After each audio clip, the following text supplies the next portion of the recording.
instalado. No solo eso, sino que cada vez dependemos más y más de ella, ¿no? Aquí pues hay unos datos, ¿no? Cargas de trabajo en centros de datos del 2015 al 22, pues aumentaron más de un 340%, y esto es antes del boom que hemos visto con los LLMs. O sea que del 22 acá, pues esto ha sido muchísimo más. Igual con el consumo energético, y aquí también se excluye cripto, así que cuando añaden cripto y añaden los LLM, realmente pues el crecimiento ha sido monumental.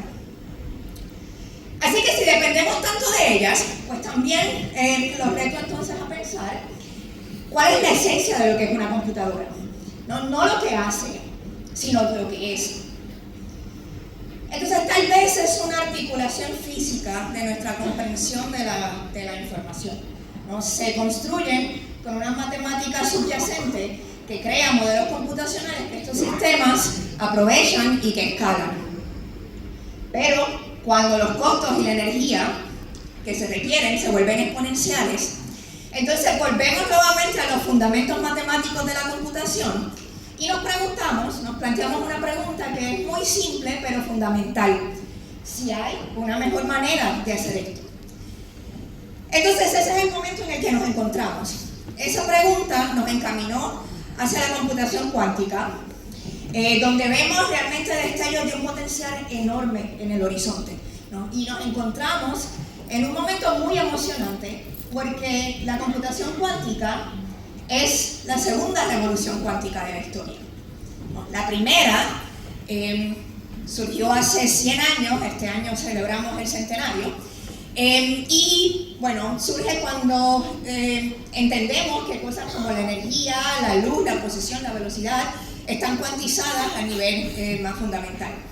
Eso nos lleva a crear tecnologías que de verdad que han cambiado la sociedad, ¿no? El láser, aquí hay algunos ejemplos, MRI, celdas solares, los LED, los transistores, ¿no? Y semiconductores que son el espinazo del mundo digital moderno. Y realmente pues se nos hace bien difícil imaginarnos nuestra vida sin todos esos avances que permitió esa primera revolución de la mecánica cuántica. Generó decenas de billones de dólares en valor para la sociedad. La segunda revolución surge de un replanteamiento de la naturaleza misma de la información, donde empezamos a entender que la información es física, y si la información es física, entonces podemos usar cosas físicas como los estados mecánicos cuánticos para representar y procesar información. Entonces eso nos lleva a usar y escalar matemáticas como la teoría de grupos, ¿no? Que nos permite entonces resolver problemas que son imposibles para las computadoras convencionales. No se trata de seguir extendiendo la ley de Moore, ¿no? Se trata de un paradigma computacional completamente distinto que nos lleva en una curva exponencial diferente. Entonces, cuando durante toda la historia de la computación hemos hablado simplemente de computación clásica, y la IA es computación clásica, pues por primera vez vemos esa ramificación donde ahora tenemos dos paradigmas, clásico y cuántico. Bueno, son más rápidas porque también a veces pensamos, pues es una manera de hacer todo más, de acelerarlo todo, ¿no? Y este es un ejemplo. Si tratamos de multiplicar dos enteros de 2048 bits, corremos el mismo algoritmo en una computadora clásica y una cuántica. A la clásica le toma 2,5 milésimas de segundo resolver ese problema. A la cuántica le toma 75 segundos. Entonces obviamente no ganan porque hacen lo mismo de manera más rápida. Ahora, si tomas el problema inverso, ¿cuánto tiempo toma factorizar un entero de 2048 bits? Pues ese problema le toma a una computadora clásica casi 5.000 millones de años CPU. A la cuántica alrededor de 8 horas. Ese es un problema tan difícil para una computadora clásica que lo usamos pues como la base de la encriptación, ¿no? De ARE6, por ejemplo. Entonces, gana no porque hace lo mismo, pero más rápido, gana porque reformula el problema, ¿no? Lo cambia, y al hacer eso cambia la complejidad del problema, de algo que crecía exponencialmente a algo que ahora crece polinomialmente. Donde si los CPUs son muy buenos en aritmética, y los GPUs o los aceleradores de inteligencia artificial son muy buenos en álgebra lineal, vectores, matrices, tensores, las computadoras cuánticas son muy buenas en encontrar relaciones y correlaciones entre variables, ¿no? Explotan que en este caso, para dar un ejemplo de factorización, hay una estructura muy particular que está oculta en ese problema. Hay un patrón que se repite en una secuencia de números. Y si encuentras el intervalo al que se repite, eso está relacionado a los factores, y esa computadora cuántica te sirve como un interferómetro matemático que te revela el patrón para encontrar el periodo, ¿no? de ese intervalo. Entonces, esa es la ventaja que traen. Estos son unos estimados de BCG, el Boston Consulting Group, donde estiman que puede crear, pues a lo mejor están exagerando un poquito, pero del rango de 1.000 millones en valor, tanto en la industria aeroespacial y automotriz, alta tecnología, en energía, medio ambiente, en salud y ciencias de vida, en servicios financieros. Y esto representa muchas de ellos de las industrias que trabajan con nosotros en investigar cuál puede ser el potencial de la computación cuántica para su operación. Entonces les quiero hablar de un punto de inflexión que viene, que es un punto de inflexión muy importante, que se va a dar en los próximos años gracias a mejoras en los procesadores cuánticos y en avances en la manera en que podemos corregir errores, ¿no? Nuestros procesadores cuánticos, por ejemplo, en los últimos 2 años han mejorado alrededor de un orden de magnitud en términos de la calidad, donde hoy día estamos a un factor de entre 2 a 3 de lo que necesitamos para implementar nuestro código de corrección de errores. Entonces ya no estamos a órdenes de magnitud o siquiera a un orden de magnitud, no estamos a un factor de 2 y pico, más o menos. Lo que me lleva al avance en corrección de errores. Y eso fue un descubrimiento que hizo nuestro equipo de teoría cuántica el año pasado, de un código que reduce el costo de corregir errores cuánticos en un 90%.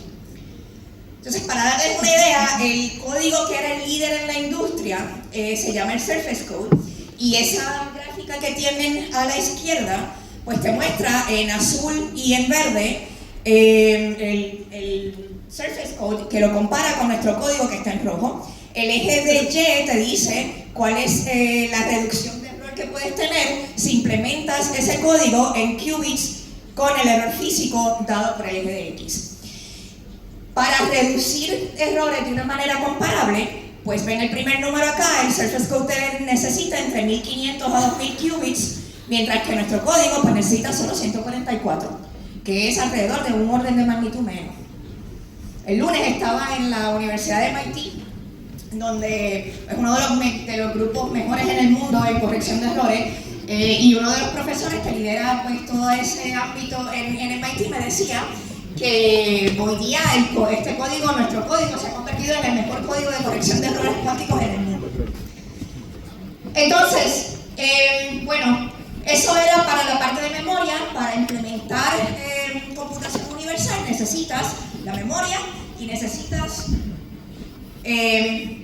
cómo hacer las puertas, todas las puertas que necesitas para computación universal. Este código es 10 veces más pequeño en términos del sistema de Ancila. Los datos los codificas en qubits de datos. Necesitas esas Ancilas para que te ayuden a detectar los errores de modo que puedas aplicar las correcciones que necesitas. Pues también es 10 veces más pequeño en eso, así que cuando consideras memoria y todas las puertas que necesitas, vas a necesitar alrededor de 35 qubits físicos por cada qubit lógico, considerándolo todo. Esa elección del código también determina la conectividad y la modularidad que vamos a necesitar en nuestro sistema. Este código necesita lo que estamos llamando C-couplers, que te conecta qubits en lugares distintos, ¿no? En lugares más distantes en el chip. Y bueno, eso es algo que ya hemos demostrado, ¿no? Esto es bien difícil de verlo acá, pero ¿no? de distintos largos, ¿no? Distintos largos de las conexiones, en cuán distantes están los qubits, y hemos demostrado que podemos hacer eso sin ningún costo, un costo que es básicamente insignificante en términos de la fidelidad de las operaciones, versus qubits que están uno al lado del otro. También vamos a necesitar conectar 6 qubits en lugar de 3 o 4 que hacíamos antes. Eso también lo demostramos, que se puede hacer también sin sufrir penalidades en la fidelidad. Entonces, Es un código modular, que es otra de las ventajas que tiene, que puede, para escalabilidad, esto pues los sistemas modulares, y lo sabemos de la computación clásica y la HPC, pues son necesarios. Y es un código modular donde cada uno de esos módulos, que incluyen la memoria y el Logical Processing Unit, pues están conectados por lo que llamamos couplers, que son cables, ¿no?, de microondas de alrededor de 1 metro de largo, y también pues los demostramos que funcionan hasta ahora con un 97% de fidelidad. Tenemos que aumentar eso un poco más. Pero lo que quiero mostrarles con todo esto es que los ingredientes están, se demostraron, y una vez descubrimos el código y demostramos todos esos building blocks, eso es lo que nos da la confianza de ponerle fecha a un hito que vamos a ver en los próximos años y que va a representar un punto de inflexión muy importante en esta tecnología. En el 2029 vamos a ver la primera computadora cuántica resistente a errores a gran escala del mundo. Se va a llamar Starling y va a tener 200 qubits lógicos capaces de ejecutar 100 millones de operaciones cuánticas. Unos años después, en la primera mitad de la próxima década, que de hecho está a la vuelta de la esquina, vamos a tener a Blue Jay, que es una máquina de 10 veces la escala de Starling. Ahora van a ser 2000 qubits lógicos capaces de ejecutar 1000 millones de puertas cuánticas. Para ponerles en contexto un poco lo que significarán estos sistemas, ¿no?, en cuanto a algoritmos y aplicaciones, pues aquí ven cuántos qubits capaces de ejecutar cuántas operaciones necesitamos para resolver problemas en física de la materia condensada, en química, materiales, en optimización, en criptografía, y dónde cae Starling y Blue Jay. Lo importante aquí es que según los avances en el hardware y en el software nos mueven hacia arriba y hacia la derecha en esa gráfica. Igualmente estamos invirtiendo mucho en el diseño de algoritmos nuevos más eficientes que esperamos que muevan esos puntos a la izquierda y hacia abajo. Así que ambas cosas entonces nos van a llevar a que podamos realizar, ¿no?, las aplicaciones conocidas mucho más rápidamente.